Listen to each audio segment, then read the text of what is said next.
what's going on, guys? This is Dan Wynn. And Mike Glaspie. And welcome to the Military Cashflow. And so today, guys, we're gonna be talking about a topic that's really relevant right now. Many people are asking the question, how the coronavirus is impacting real estate. And so we're going to talk about some of the things that we've been seeing in our market, as well as things that have been happening to our personal portfolios as well. All right. So I know one of the first ones that I really kind of want to touch on is the short-term rental space. All right. So Airbnbs are big right now, right? Hotels are the same concept where it's a short-term stay. But one of the biggest issues right now is this travel ban that, many people are running across. Cities are shutting down. They're quarantining people to their households. They're restricting the type of travel they can do, the amount of people that can gather. So short-term rental owners or hotels or services, we're starting to see that impact a little bit. You know what I mean? Guests are not just a little bit, man. It's really, really hitting hard. Like all the hotel, like the whole entire hotel industry, especially the Airbnb. I've been seeing across everywhere. Some of our past guests have. I've asked them personally, like, "Hey, how's your tenants doing?" They're saying, "Hey, man, we got a lot of cancellations, and we're trying to figure out how to mitigate those risks or how to mitigate, this from continuing to spiral out of control, pretty much." So, yeah. And what's funny is here in the Fayetteville market, myself and a couple of my friends, we haven't seen any change. Mine is still booked out for a couple months. One of my buddies actually increased his stay. They decided to stay because of the travel ban. They didn't want to travel back home. They'd much rather stay here, right? So it's really weird. It's really weird, but the effect is the same across the nation, right? That travel ban affects people's mentality. They don't necessarily want to travel, so they may stay where they're at right now. They may, right? Or because if they're already here, right, they don't necessarily want to go back home, to travel back home. You know what I mean? The quarantine is kind of affecting both sides of the coin. Yeah, that's crazy you say that. So it must be like geographical, because the Cav who was on our podcast long I think it was like episode 3. He talking to him, he's like, his New York listings, I guess they're starting to drop off a little bit. And I guess that makes more sense though. But also he has some Airbnbs in the Columbus area as well, Columbus, Georgia, where, they're doing graduations all the time because of limited restriction, practicing social distancing, right? It's guys they're basically not having graduation. So that means that's a complete cut there. So I guess it depends on the structure of your Airbnb and like how the audience that you're targeting. I guess that's the customer that you're targeting. I guess that's a bigger. Absolutely. Because I'd also look at the geographic location, as you mentioned earlier, right? So some of the biggest cities that have been impacted by this are going to be your large metropolitan areas: New York, Seattle, Los Angeles, Nashville. Some of these areas that have this large density of population that have a higher risk, I guess, of spreading or contracting the virus, that might possibly be seeing more of an impact. Again, right here in Fayetteville, it's a very stable market. Our population isn't really dense, right? It's kind of scattered out across the couple of local cities and counties. And we're not seeing too much of an effect here. But it's definitely something to consider for all of the short-term real estate investors out there, right? Because is this something like you're now just trying to get in to short-term? It may not be the right time in the current, week or 2 weeks to do it. You can start building that up, but just understand that there is going to be a residual effect from this whole little outbreak, right? People aren't going to just instantly hop on a plane as soon as they say, "Hey, we're all clear." Right? There's going to be a little bit of a lag.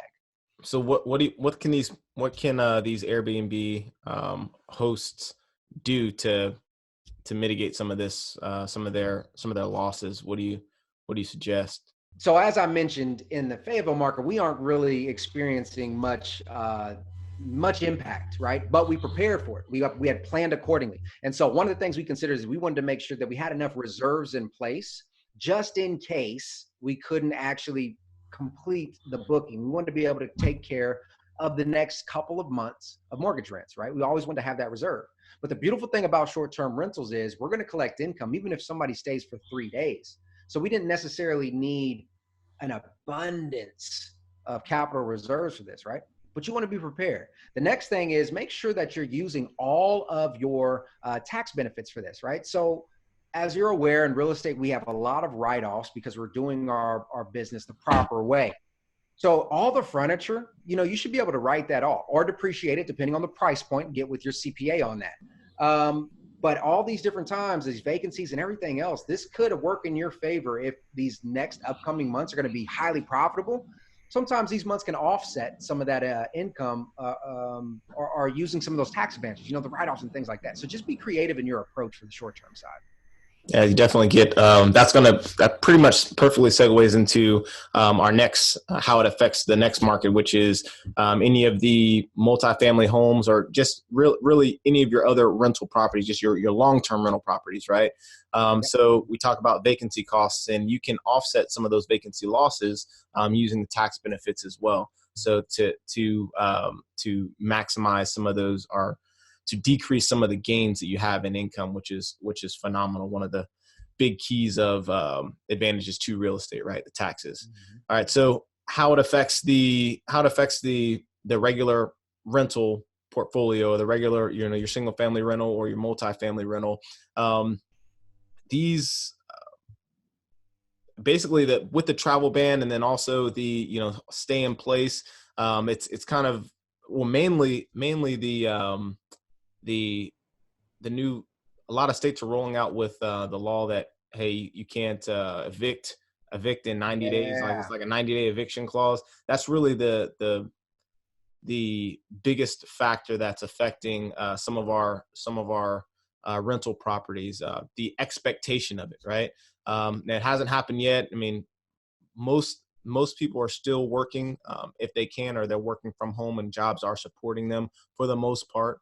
Right. But it's going to come, if this lasts longer for the next, 2, 3, 4 months, that's something that we can expect, and something that you might want to plan for, save a little bit of rental income, maybe just have that reserve there to make sure that you can offset and keep paying that mortgage payment.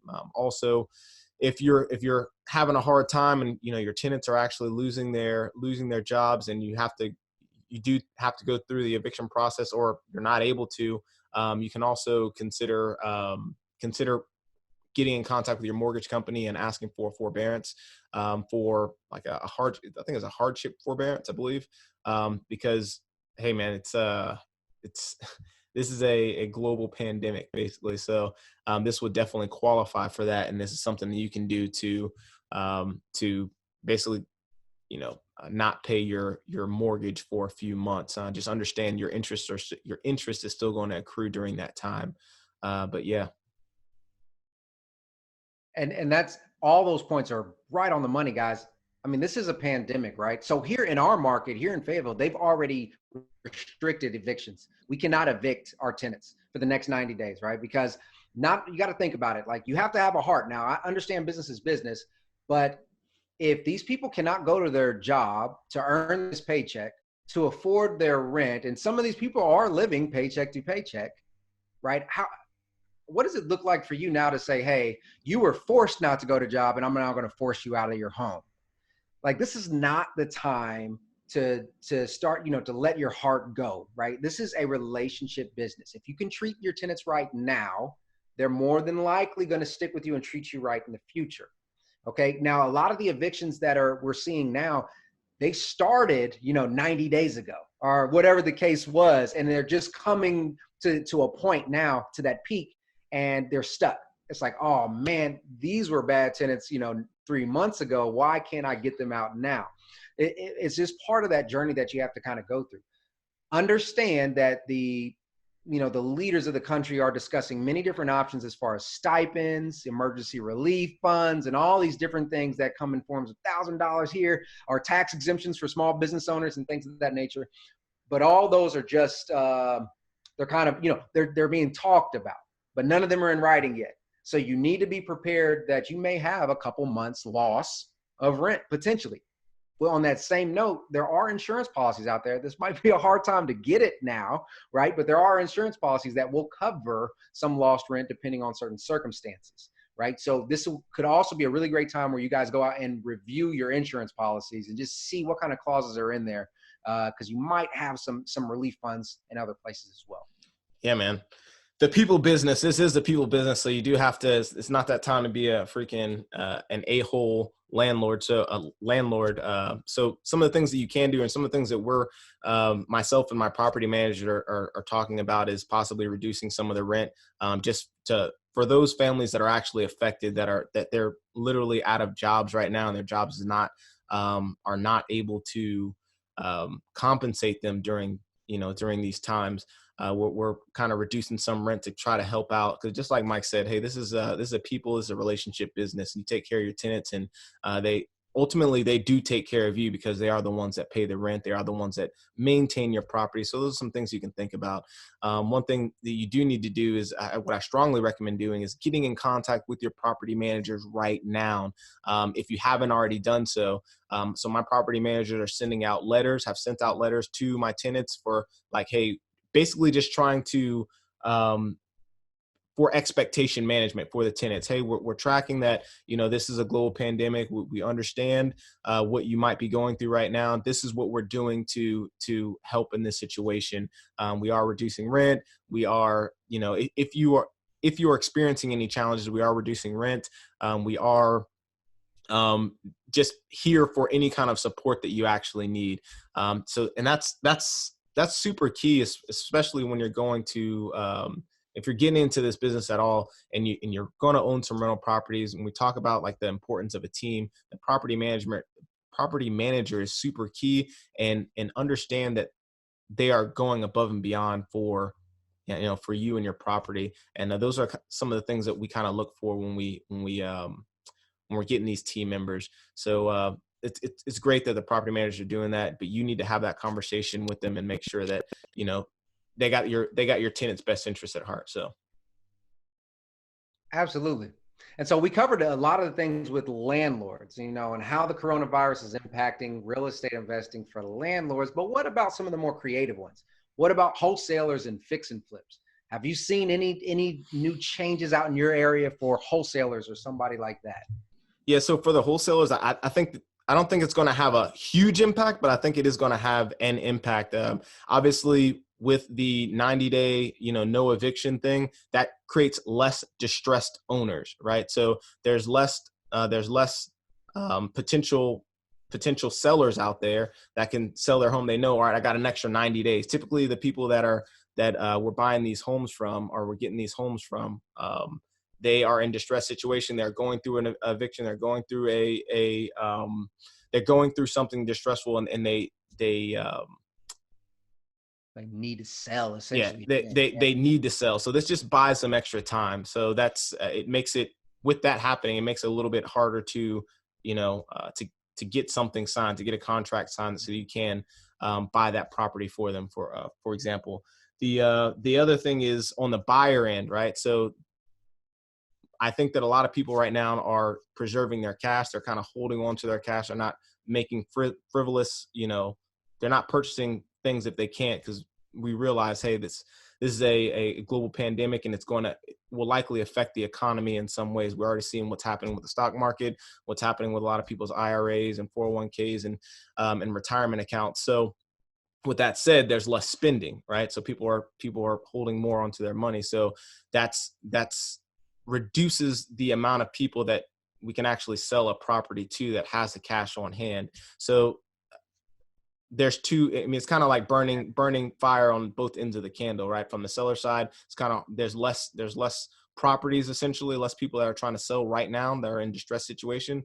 And then there's also a few less buyers as well, because, the buyer pool has shrunk because of that. So those are two quick things, but I don't know if it's I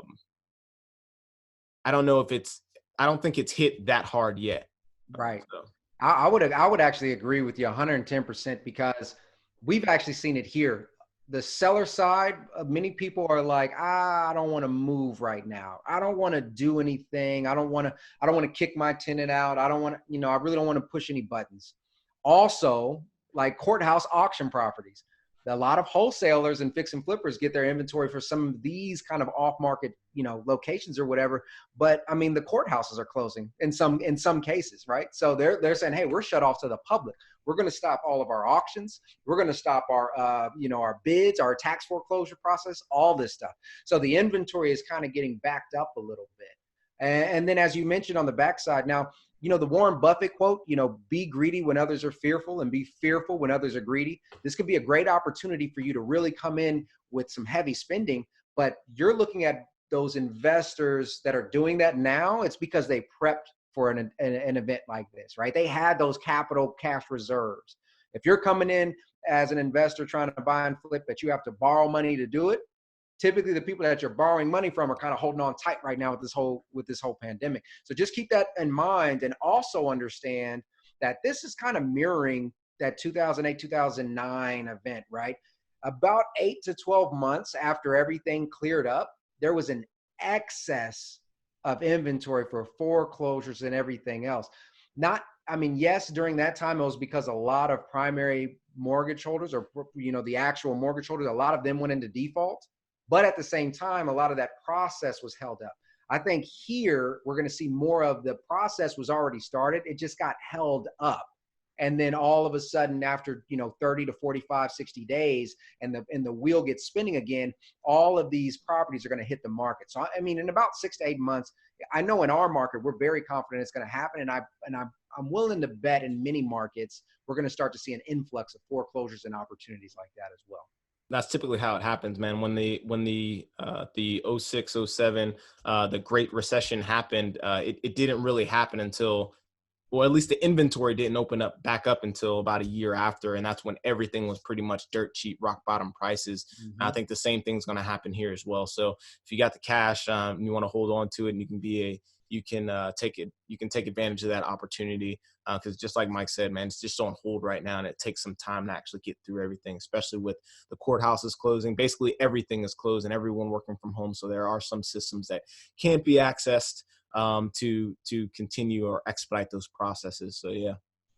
And that's actually a great segue into how this is affecting real estate agents, real estate professionals, right? The courthouse is slowing down. The lending requirements getting a little bit more stringent because of so if you guys aren't aware, as soon as the rates dropped, everybody applied to refinance, everybody applied for a new loan. And there was so much volume that a lot of these lenders, they stopped, man. They pretty much had to pump the brakes because they couldn't handle the volume. And now the interest rates have actually hiked back up to, they're like a 4.75, I think, this morning, something like that. So you guys missed because it, right? Because of the demand, exactly like you're saying, because of the sheer volume, we're like, all right, well, created the demand. The Fed dropped the interest rates to 0%, which, yes, it doesn't directly affect the mortgage rates. Yeah, the mortgage rates, but it kind of indirectly affects it. If lending opens up, then everything pretty much, those prices or those rates typically drop. So yeah, it's kind of crazy. And so now you're looking at all these agents who have these buyers, right, who are trying to get pre-qualified, and maybe they got held up now, or maybe they were through the loan process and that's somewhere that got tied up. So the closing got delayed, but now the courthouses are becoming closed, right? And what do the courthouses do? They record the deeds, right? How does an agent get paid? They get paid by a commission check after the deed records. So as a real estate professional, you have to understand that during these times, you don't stop, because in real estate, we work in 90-day cycles. All right. It takes roughly about 90 days from the time you meet a client to the time you get paid after you find them the property and everything else. So do not stop, but understand that a lot of the work that you have done up to this point is probably going to be slowed. And we have personally seen that with my team here in Fayetteville as well. What about closing attorneys? How is that affecting? Is that slowing down the process heavily too? Well, because the public gatherings, they're trying to reduce that as much as possible. So all the closing attorneys have already put out, hey, agents, you're not going to attend the closing with your clients. You need to consult your client prior to them going to the closing desk, and then it'll be just between the attorney and the client closing. That way they can minimize the amount of actual physical contact and, stay your social distance and all that other good stuff. Yeah, I figured the mobile nerderies would be out there in like freaking like gas suits or something like that, like trying to get the signatures. Little hazmat suits, like spraying people down. Yeah. Yeah, it's kind of crazy, but ultimately, guys, just understand the impacts, right? And it's not necessarily a good or a bad thing, but how are you going to adapt, right? And then, really, the last thing that I kind of want to touch on this: most of our audience members don't really, from my understanding, don't really follow this. But what about commercial, commercial space, commercial assets? One of the ones in particular that many people probably aren't even thinking about is student housing. To me, that's one of the biggest ones. How many are your kids in school right now? Yeah. They are. Are they on spring break? Well, they just shut down the school for like 3 months, man. There Like, you or go. not 3 months. I think it was like 3 weeks to a month. Yeah. Right. So That's it. That's it. Right. So spring break came, and obviously, every people go home, they go on vacation, but then all the schools decided to shut down. Well, if the school shut down, why would the student go back to the school? Right. And so if they're not going back, then the student housing is going to be sitting there, they're going to be empty. So the student's mind is like, why am I going to pay for a month if I was told by the university that I can't come back because of this crisis? And in most leases, there's a clause that says if it's a university or a security risk or whatever the case may be, that's basically the leak in the clause where I can now break the lease without penalty. Right. So student housing is probably going to see one of the largest effects. Same thing with retail. We got businesses being forced to close down at certain times. They can't have gatherings of over so many people. So bars, restaurants are really going to see it. small, Any yeah, those small business owners. Yeah. I mean, those are the people that are actually renting out or paying the rent on these commercial spaces, right? So those Absolutely. small business owners that have to shut down their business, and they're not getting any kind of grants or any kind of help from the government, then they're just kind of, they're just kind of hurting right now. Yeah. And And which that, ultimately affects the owner of that asset, right? yes, So exactly. So always understand your assets now. And again, the government is specifically talking about some emergency relief events, but it's all talk right now. So until it actually happens, you have to be prepared. Yeah. yeah, and it doesn't even seem like, I mean, it seems like right now they're more interested in helping the bigger businesses versus like the smaller businesses right now. So that is I think that's going to be another, I mean, there might be some opportunities there in the commercial space when you're Yeah. talking about retail and office space and stuff like that. So yeah. Got to keep that in mind. So ultimately, guys, we really wanted to talk to you guys about how the coronavirus is impacting real estate investing, right? And it doesn't matter what your asset class is, you really have to just take an overarching look at your portfolio. How is it going to affect it? Because remember, what's happening now is going to have a residual effect. Now, what are you going to do in the next 2 to 3 months to counterbalance and prepare for the next event? Yeah, definitely. I think it's perfect. I am what we're doing at least is we're definitely kind of holding on to cash right now, kind of waiting till what we think is going to happen the next 8 to 9 months. We think everything's pretty much kind of going to go on sale because everything's going to start catching up, right?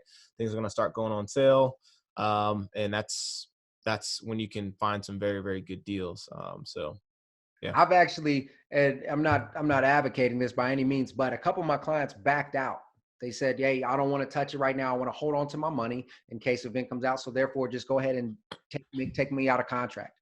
Well, I went ahead and placed a bid in on some of those properties because I know they're good deals. I'm in a position where I can do it, but my overall objective is to potentially burr out of these with just a commercial loan, burr out right when the inventory hits the market. So just kind of give me a little bit of a bump and reserve or in liquidity and cash. So then hopefully I can come in and be like a Shark Tank almost. Yeah. And then one last quick note is if you missed a wave to refinance your home or refinance any of your assets, I think it's going to happen again. I think once it starts to die down a little bit, I think the mortgage interest rates are going to, I think they might go a little bit lower, maybe not 2 point whatever percent they were like 2 weeks ago, but even if you can take a whole percentage point off, then I mean that's some great savings. So And always just remember that in the 90s, interest rates of 8% were considered good. So lessons. yeah, yeah. But with that said, yeah, we talked about how the coronavirus impacts real estate investing. Great conversation. If you guys have any questions, please Make sure to leave us a comment if you're watching this on YouTube. Make sure to like and subscribe as well. If you haven't done so already, come join our Facebook group. We have the Military Cashflow Facebook group. We're in there. We're giving out information. We're helping other veterans invest. We have over 300, literally over 300 military investors there. So you're not just getting me and Mike's opinion. You're getting a bunch of different people's comments and resources as well. So strongly recommend you come on, join the group, and start networking basically.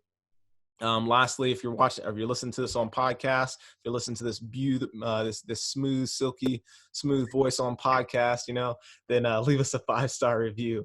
I really appreciate that. And with that said, Mike, you got anything else? Nope. All right. This is Dan Wynn. Mike Glaspie. Signing off.